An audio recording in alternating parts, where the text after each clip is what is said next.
मैंने आपको पहले बता दिया था मनोविज्ञान क्या है, तो फिर से एक बार आपको बता देती हूँ, मतलब दोहरा देती हूँ कि मनोविज्ञान क्या है।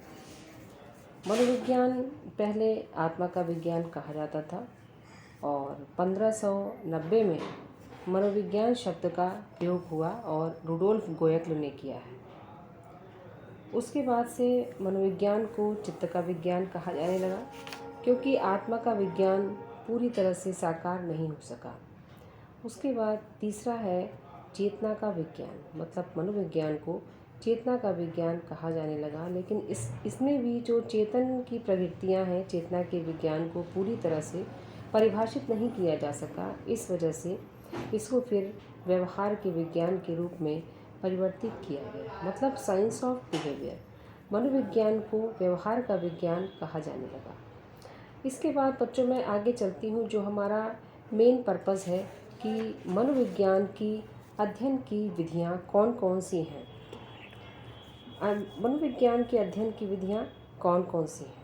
तो फिर बच्चों मैं देखती हूँ, आपको मैं आगे बताती हूँ कि मनोविज्ञान के अध्ययन की विधियाँ। तो आपको मैंने जैसे मोटे तौर पे बताया था कि 3 विधियाँ होती हैं। 3 विधियों का मतलब है कि सबसे पहली जो विधि है वो निरीक्षण प्रणाली है, उसके बाद प्रयोगात्मक प्रणाली है और तीसरी है विवरणात्मक प्रणाली।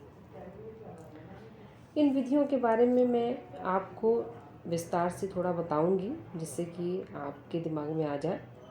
तो पहला है इसमें निरीक्षण विधि। निरीक्षण विधि में 2 विधियाँ होती हैं, अंतर्दर्शन और बहिर्दर्शन।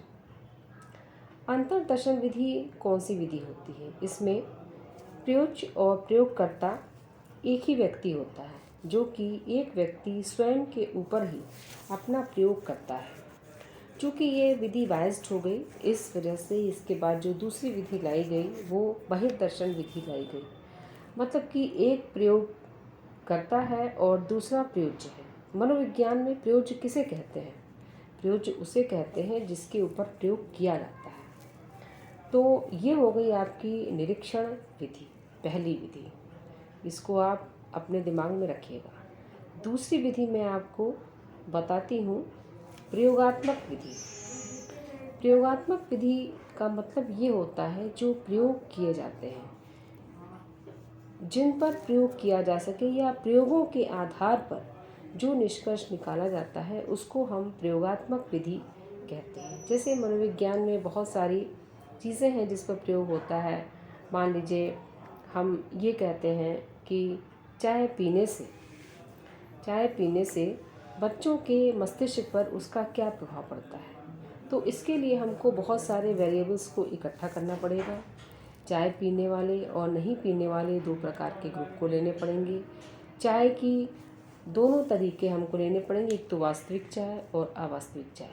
उसके बाद फिर जब हम इस पर प्रयोग करते हैं तब फिर इसको बोलते हैं प्रयोगात्मक प्रणाली, अर्थात प्रयोगों के आधार पर जो किया जा सके। जैसे कि मनोविज्ञान में और भी है, थॉर्नडाइक के प्रयोग हैं, पावलोव के प्रयोग हैं, कोहलर के प्रयोग हैं, स्किनर के प्रयोग हैं। तो ये सब प्रयोग करके ही किया गया है, जिसका कि मुख्य उद्देश्य ये होता है कि प्रयोग करने से ये पता चलता है कि किस चीज़ को कहाँ अप्लाइड किया जा सकता है, किसका प्रभाव कहाँ पड़ता है।